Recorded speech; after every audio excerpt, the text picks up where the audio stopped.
Welcome to Called to Build. I'm so glad you've joined us today. With me is Mike Jesowshek, CPA. Mike, welcome and thanks for joining us. Yeah, Carl, thanks for having me. And go ahead and tell us a little bit of your story today, Mike, before we dive into our topics. Yeah, so an interesting way of getting to where I am today. So started been an entrepreneur since the age of 14. Started my career in an online marketing industry and was in multiple businesses, some with partners, some without partners, some with massive successes and exits, some with failures. But as I was going along in that journey of being an entrepreneur, I wanted a backup plan, or I should say my parents wanted me to have a backup plan.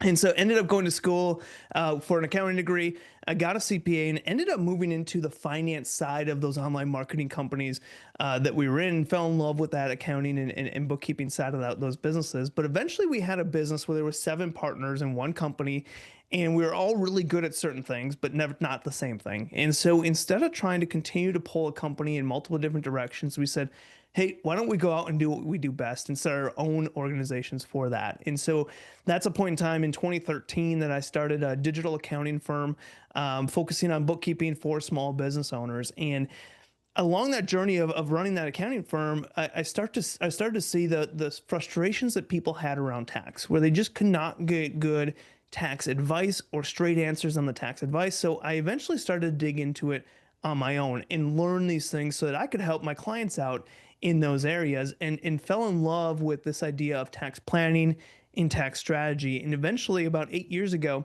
started a podcast by accident, but with a podcast focused on how do I help business owners understand what tax strategies are available to them and how they start to implement those strategies, and just really fell in love with this idea of teaching on a large scale when it comes to tax planning. So eventually sold the majority stake in my accounting firm back in 2021. And ever since then, have been full time on a podcast and training programs and software, all surfaced around tax planning for small business owners. Fantastic. So, Mike, you talk about tax planning versus tax preparation. And so, from a stewardship standpoint for our audience, how does tax planning help a faith driven entrepreneur better manage and multiply their resources? And how is it different from just tax preparation? Yeah, so I often say like tax preparation is just taking information and sending it to the government agencies. So tax preparation is what everyone does at the beginning of the year, usually by April 15th, where you file your tax returns. And all that is it's telling the government, here's the type of income that I had throughout the year, here's the related expenses, and it's just sending that to the government, which I want to be very clear. Tax preparation is important. It's required by law, but it's not saving you anything in taxes. It's just telling the government, hey, here's what happened to me throughout the year. Tax planning, on the flip side, is taking that information, saying between January and December, what strategies can we learn and implement to lower our tax bill so that when we file that return in April, we know that we've paid the least amount in taxes as legally possible. And so tax preparation is what do we do throughout, or what do we do at the beginning of the year to send that information up into the government agencies. Tax planning is what are we doing throughout the year before 12/31 to make sure that we're paying the least amount in taxes as legally possible. And I think tax planning, especially for your audience, is so important because it helps understand what opportunities are there to put more money in our pocket. And as in a faith-based organization, of course, what are we going to do with more money in our pocket? We're going to help other people out. We're going to add to our tithe. We're going to do different things with those funds that way. And these are all opportunities that are available to us, that are given to us by the government. It's just our duty to understand what is available out there and then to correctly implement it. So these are all things that it's not cheating, it's not loopholes, it's not going backdoor on these things. These are all things that the government has put in place for a reason. And it's our opportunity in the planning piece to understand what are those opportunities that are available to me and how do I be a good steward of the funds, implement those strategies, and that puts more resources in my pocket to do more on the mission that I want to help support. Fantastic. Yeah. So, as I hear you, what tax planning really does and having a good intentional strategy does is really opens up more opportunities for you to give more, which is really at the heart of faith-based entrepreneurship. I started my business because I want to generate revenue. I want to become a pipeline of resources to something that really is near and dear to me. And instead of giving it off to pay more taxes. I'd rather divert more of that to the things that I'm passionate about. And I think that's really part of what you're describing is by taking advantage of the things the government's put in place in the tax structure, I'm able to do that. I'm able to give more away. Is that what you've experienced in your experience? Yeah, exactly. And I often say, often is that, if you put a marketing campaign into your business, and we could say, okay, put $5,000 into a marketing campaign. I don't know if my business is going to grow from that. I hope so, and I would encourage people to look into those different things. But there's no guarantee on the type of more money that we can generate from that to then support our mission. But what we can guarantee is that if we put a strategy in place, a tax strategy, we look to hire our kids, we look at maximizing deductions, we put a tax strategy in place, I can guarantee that that will save taxes, put more money in your pocket, and that more money in your pocket can be used on a mission that you feel close to your heart. And so I think that that is such an important concept for people to understand is we're just taking advantage of what's available that allows us to have more money to do what we want to support. That's good. Now, Mike, when an entrepreneur is starting a business and they've got this kingdom focus and they're thinking about their things they want to support, things they want to give to, should they be thinking about their entity structure just beyond taxes, even in the beginning? And then what are some of the things they should be thinking about in that entity structure if that's their long-term objective? Yeah, I think the first piece comes to what type of structure are we going to set up? Is this going to be a for-profit entity or a not-for-profit entity? And that's obviously going to be a big direction on which way we're going. But we see so many faith-based entrepreneurs that are in the for-profit realm, even though in the backside they're supporting different ministries, different areas. So there's definitely a route of first we need to determine, are we going for profit or are we going down the nonprofit routes? Once we start to go down that for profit route, we have to start looking at, okay, tax efficiency, of course, is important because the more taxes we save, the more money we have to support the mission that we ultimately want to support. And so it's understanding what tax structure is going to save us on a tax standpoint, but also from a legal standpoint as well. And so oftentimes we see people start out as LLCs that provide some legal protection. Simply starting an LLC does not provide any tax savings, but it provides us with some legal protection that an attorney can go through. But then it opens up the door for a potential S corporation election down the road when it makes sense in our business. So that's typically the structure I think is important to have as a solid foundation for that.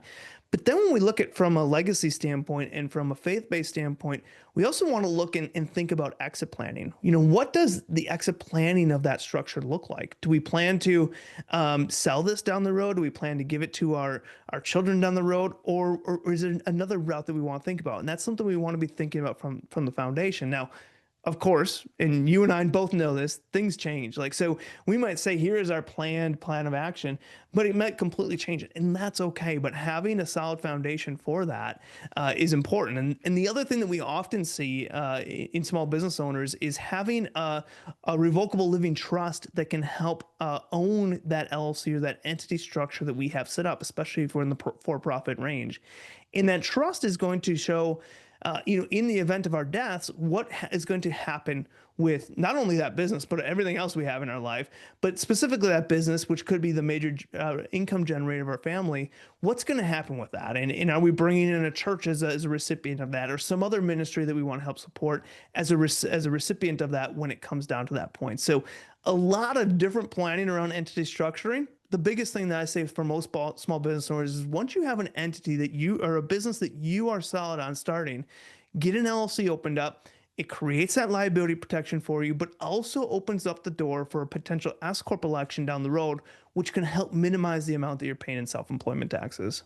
Yeah, you opened up a lot of things there, Mike, and I think one of the things that's interesting is this idea of multi-generational ministry aligned, and those are things you need to be thinking about. What is the end game, if you will, for this business that you're starting? And so, if you are thinking multi-generational, if you are thinking about giving that to the charity at some point, then you do want to be thinking about things like trusts and how that structure is put together. So I appreciate you diving into that. That it's not just setting up that business structure, but then who really owns that business structure? And I think that's a great topic of discussion.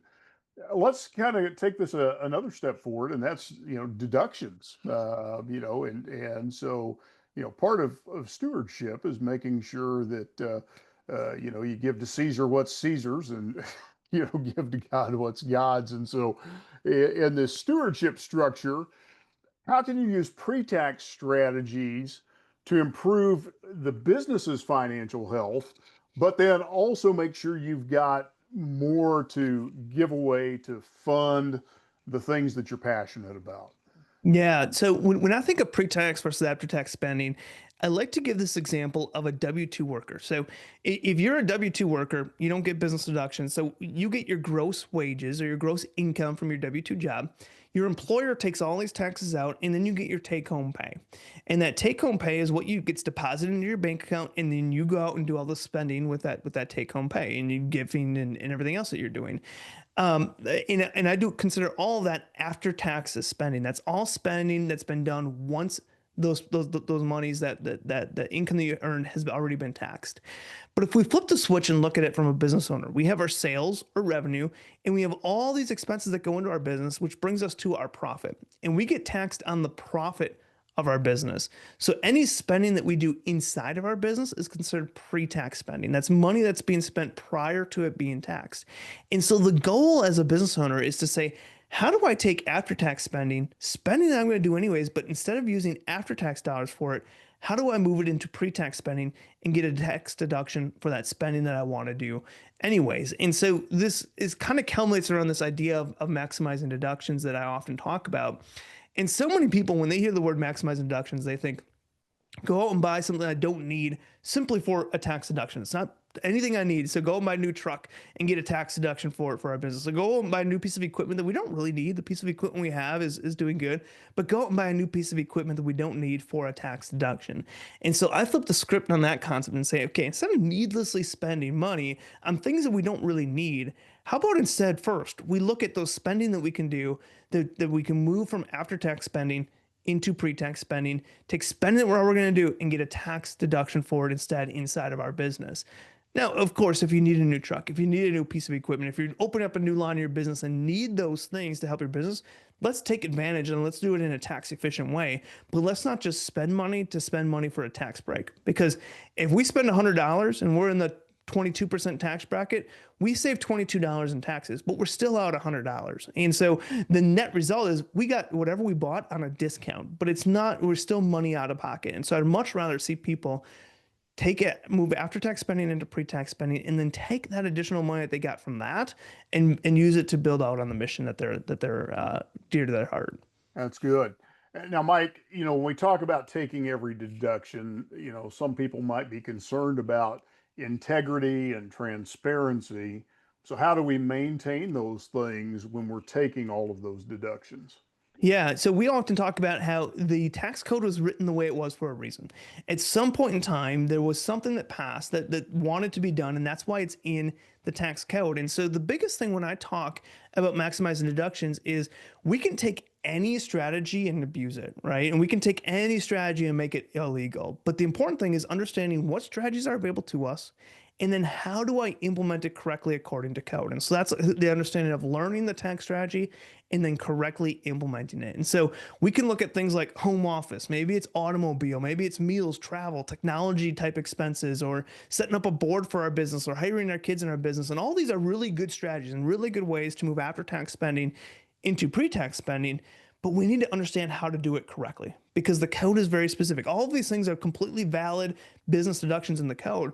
But if we look at home office as an example, we can take something that's black and white in the code and make it illegal simply by not implementing it correctly. If our office is 10% of our home and we file a return that shows it's 90% of our home, that's taking a strategy that's legal and making it illegal. So it's all about understanding what strategies are available to us and then how do we correctly implement that and provide the documentation to help support that just in case there is an audit. Oh, that's good. Now, Mike, you brought up, this idea of transparency, accountability. And one of the things you mentioned that I think is a great way to do that is setting up a board. That's a great way to build that into what you're doing, but it also brings in some tax strategy. And so let's talk about that. How can setting up this board um, be a strategic tax move for you? And of course, it's got some other benefits as well when we talk about transparency, accountability, and keeping things as they should be to where you're not abusing the tax code. Yeah, I say this is one strategy that every business owner, regardless of size, should be doing to some extent. And that is setting up a board for your business, a board that's going to help advise you in running and operating your business and keeping you accountable and help supporting you along that journey. So whether you're a solo business owner with no employees, no partners, just you yourself, you should have a board. And if you're a board, you're a business with partners and employees and everything else, you should definitely have a board as well. And there's two aspects when we look at a board that you mentioned. We have the tax aspect. What are the tax benefits of a board? And those are powerful. But I think the board first comes down to we really look at the non-tax benefits because that's going to provide why those tax benefits make sense. And the non-tax benefits of a board is having accountability, having a mentor, having somebody that's there along with you in a journey. Because, you and I both know, Carl, sometimes being a business owner is lonely, especially if you're a solo business owner, you don't have anybody to interact with besides your clients. And what happens when you lose a major client or you make a mistake because you're hard on time and you make a mistake on something and now you're all alone dealing with that mistake? Having a team that helps support you and is there with you on this journey is super helpful for not only a mental aspect, but also just helping you continue to expand and further that business. So I always look at a board as being those people that are there with you, along with you on this journey to help you when you run into issues, to be that talking board that allows you to step away from your business, to look at it from a high level. Because when we're stuck in the day-to-day of our business, oftentimes we have blinders on. We're seeing this is our business, but we never look at it from the high level. What is going on inside our business that we can help direct as the business owner? And so it allows us to step away. And not only that, but being held accountable. If I meet with my board once a month, once a quarter, whatever our frequency of board meetings is, but if I meet with my board and I say, well, I'm thinking about putting this marketing campaign into place, or I'm thinking about bringing on a new employee to help this part of my business, guess what? That next board meeting that we have with our board, they're going to be asking about that. They're going to say, did you bring on that employee? How are things going? Or did you start that marketing campaign? What are the results been so far? And so it keeps that business owner accountable when they might traditionally not have anyone there to be accountable for. But now, so once we've determined, okay, I mean, if that isn't enough to say, I want a board in my business, whether, however frequently it is meeting, having a board in our business can help support us. Now let's look at the tax benefits. Whenever we have that board, now your board could be friends, it could be family members, it could be colleagues of yours, whoever is close to you that can help you along with your business, but also somebody that's going to be in the weeds with you sometimes and helping you grow that business. When you have those meetings, you're going to have meals associated with that meeting. That's a business deduction. There might be travel related to that meeting. Sometimes you do a board meeting at your home. Sometimes you might travel someplace to do it. I typically like with my board to have at least one of our meetings where we travel a little bit. We go somewhere fun where we can enjoy ourselves, but really talk business. And there's a cost and there's expenses associated with those different items. So there's the tax and the non-tax benefit that I think is super powerful, that every business owner should be having a board of some sort, regardless of their size. Yeah, excellent. Mike, you brought up also a legacy piece, and that's hiring your kids. And it's a legacy piece. It's a chance to teach. It's a chance to, build intergenerationally. Let's talk about that. What are some of the benefits of hiring kids? How do you go about doing that? How do you make sure also you avoid any pitfalls or compliance issues when you're hiring your kids? Yeah, this goes along that same line of having a board of where I think every business, as long as you have kids under the age of 18, you should be hiring your kids in some way in your business. And again, there's two aspects to it. There's the tax saving aspect to it, and then there's the additional benefits that you get from hiring your kids. This concept of showing our kid our business, having them work for money, having them find that opportunity of what that means like to work, and being alongside our kids in this journey of growing a business can be super, super powerful. But when we look at the tax aspects for it, this is where it can be powerful as well, because when you hire your kids in your business, if you pay your kids out of a sole proprietorship, you do not have to withhold for that payment to them FICA taxes. So that's Social Security taxes, Medicare taxes. If they're under age 18 and you're paying them out of sole proprietorship, you do not have to withhold for FICA taxes. And if you're paying them and they're under the standard deduction, which this year it's around $15,000 on the federal level, if they're under that federal standard deduction, they pay no federal income taxes on that. So it's an opportunity to take advantage of the non-tax benefits, but get the tax benefits of paying the kids, getting a business deduction, and your kids paying no taxes on that income. Again, this goes along that concept of after-tax versus pre-tax spending. We know we're going to support our kids in so many different ways, whether it's sending them to basketball camps or volleyball camps or amusement parks with friends. We're typically going to do that with after-tax dollars. That's what we typically have done. But what if we find something that we can do inside of our business that they can do for our business? We can pay them a reasonable rate based on the work they're doing. We get a business deduction. They pay no income taxes, and then they go out and pay for that basketball camp or that volleyball camp if they choose to. What a great opportunity to move that income from our high tax bracket to a lower tax bracket. But as with every strategy, the thing about it is, how do we implement this correctly? Our kids need to be doing actual work for our business. We have to find something that they're actually going to be doing in our business. We have to be paying them a rate that's reasonable based on their age. So if we're going to pay a local landscaping company $60 to mow our lawn, we're probably not going to be able to pay our kids $60 to mow the lawn because they're not as experienced. They're not a local landscaping company, and they're younger. But maybe paying them $20 an hour or $25 an hour to do that same work might be acceptable. So it's all about understanding, what can our kids do for our business? How much time can they put into our business? And then what is a reasonable rate for that work they're doing, and making sure that we have that documented. Now, some businesses, this might be $15,000 a year they're paying every kid. Other business, it might be $500 or $1,500 a year. It doesn't matter the amount as long as we have the support to back it up. Taking advantage of the strategy to any extent is going to be more beneficial than not. That's good.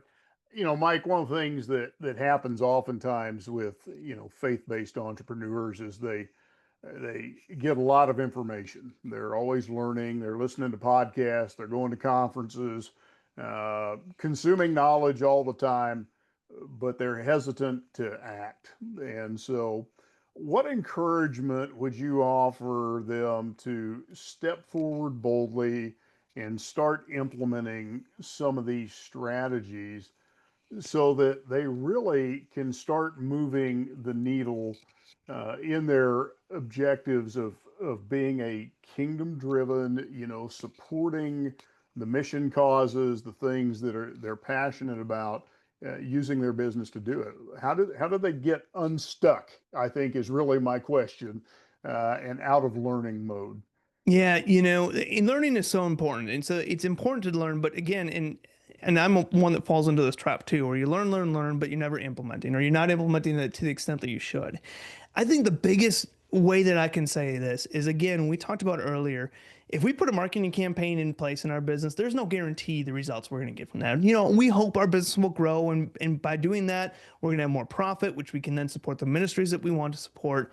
But there's no guarantee in that. But with tax savings, there is. We know that if we're in the 22% tax bracket and we move $10,000 from after-tax spending into pre-tax spending, we know that we just put an extra $2,200 into our pocket, that we can then use that to support different ministries that we want to support. And so that, I think, is the power and the motivation for business owners. And so one thing that I always do is, because again, I fall in the same trap as everybody else, is I always have a note on my phone, on the note app. And whenever I listen to something that I think is important, or something that I can do in my business or in my personal life, and I'm listening to it, I put it in a note in my note app so that I don't need to worry about it right now. Drop the kids off, go to work. I don't have to worry about remembering this through then. But then what I do is that once a month, I block out about a half a day on my calendar. And in that half day, I go to that note app and I make it a point to at least implement 1 to 2 things on that note app. What things am I going to implement in that half a day's worth of work? Maybe it's a full day, maybe it's a week for some people, but what things I'm going to implement, because now I'm taking what I've learned and now putting it into practice. Because we can learn, but that doesn't produce any results. We can learn tax strategies, we can be the best, we can know everything we want about a tax strategy, but if we never put it into practice, there is no savings there. There's no guaranteed savings for that. So it's this concept of learning and then implementing. And when it comes to implementation, I think the other key piece is correct implementation. And we kind of talked about this concept before, but we can take a strategy that's black and white in the tax code and incorrectly implement it, and take something that's legal and turn it illegal simply by not dotting our I's and crossing our T's and doing it the right way. So that correct implementation is also a key to that implementation piece. Mm, that's good. And Mike, I want to, kind of end here on what I'm going to call the 900-pound gorilla in the room. Some people hear tax strategies and these deductions, and they think, oh, that's cheating somehow. And I'd like you to really address the fact that in the tax code, the government is incentivizing businesses and entrepreneurs to partner in places where the government really does want to stimulate certain areas of the economy, where it does want to provide services and things for its citizens. They're just not going to do it themselves. And what we have to do is really educate ourselves as entrepreneurs that if we'll look at where those opportunities are, the government is really giving us an advantage in the tax code to be a part of that. We're partnering in helping contribute to some of the needs in our society, in our culture. If you could speak to that so that we can take some of the I'm going to call it the ick factor. Am I doing something here that I'm not supposed to be doing? Because we've been preconditioned, I think, through movies and media that, the evil rich people, do these things. But the truth is, the tax code really is written to benefit, our nation, our society, and what we're really doing is partnering. If you could speak to that. Yeah, Carl, you nailed it on the head. The government wants different things. In order to get those things, they need to incentivize their people to do them for them because they either can't do it themselves or they don't want to do it themselves. And so the easiest way to incentivize the American people is by tax code. They can say, hey, if you do this, something that we want, we'll give you a tax break. And that is oftentimes what most of the tax code is written up on. And so I talk to business owners every day that are afraid about tax strategy because they think that they're cheating, right? They have a $50,000 tax bill that they have now reduced to $30,000 or $20,000. And they think, well, I just cheated the government off of $20,000 or $30,000. When in fact, it's not cheating as long as we're doing it correctly. We're just taking the code and taking what's given to us that the government wants us to do. But the government's not going to come knocking and saying, hey, you didn't hire your kids in your business, so we're just going to adjust your tax return and we're going to hire your kids for you and we're going to take advantage of that tax strategy. The government's not going to do that. The government's not going to put on a billboard, hey, every business owner should be hiring their kids and setting up a board in their business. The government doesn't do that, but it's our job to understand what incentives has the government given to us in the form of the tax code that we can take advantage of. And so, I would often say, if we look at the government wants affordable housing, the government wants every one of their citizens to be in affordable housing, to have a roof over their head. So how do they encourage people to continue to build and create affordable housing? Well, they give real estate investors tax advantages for investing in real estate. If we look at another example, the government since the 80s has wanted people to invest in oil and gas. So how do they encourage people to do that? They give super tax advantages to invest in oil and gas. Or the government wants clean energy, and so they green energy and different things, solar energy. So how do they do that? They offer tax incentives for people to put it on the roof of their house or buy a car that's a solar car. And so they provide these different benefits or incentives. When we look at business owners, the government wants their economy to be growing. They want their citizens to be hired, and they would prefer them to not be hired by the federal government. So how do they do that? They encourage people to be business owners because as business owners, we stimulate the economy, we hire people, and those are all things that the government wants. So these are all different things that the government wants, but either can't do themselves or doesn't want to do themselves. And so instead they offer an incentive, and that incentive is through the tax code and tax opportunities. And so it's our job as business owners to understand what part of this tax code is relevant to us, what part of these incentives that the government gave us is relevant to us, and then how do I implement them to lower my tax bill while also just doing what the government gave me to do. That's excellent, Mike. And so, as we wrap up today, if somebody wants to learn more about you, wants to connect with you, where can they do that? Yeah, two main areas. One, you can check out our podcast and training materials and book that I wrote, and that's at taxsavingspodcast.com. And then you can also check out our software, TaxElm. That's TaxElm.com. That's a software where we help small business owners understand what strategies are available to them, how to implement them with a full team that helps walk them through that implementation as well. So taxsavingspodcast.com or taxelm.com. Fantastic. Mike, thanks for joining us again today. And to our audience, thank you for tuning in. And we look forward to having you again on our next episode.